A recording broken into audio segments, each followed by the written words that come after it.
How to use Facebook Collaborative Post feature. To use the Facebook Collaborative Post feature, you simply have to go ahead and proceed to create your post or reel.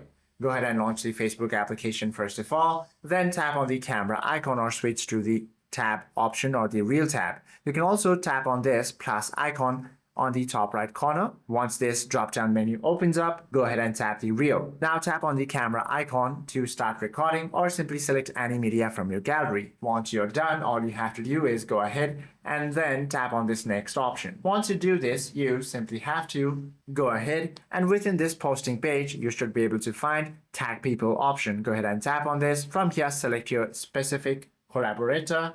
Once you're done, go ahead and tap tag person. Now, this collaboration feature is mostly available for Meta Business Suite, so you can also open that application or head to its official website. From there, you should be able to post your reel, and within this posting page, just like this, you should be able to find the collaborate option. You simply have to tap on it and then proceed to invite your collaborator by tapping done or the share now option on the bottom. Hope this video helps you out a lot. If you have any questions or queries, do comment down below.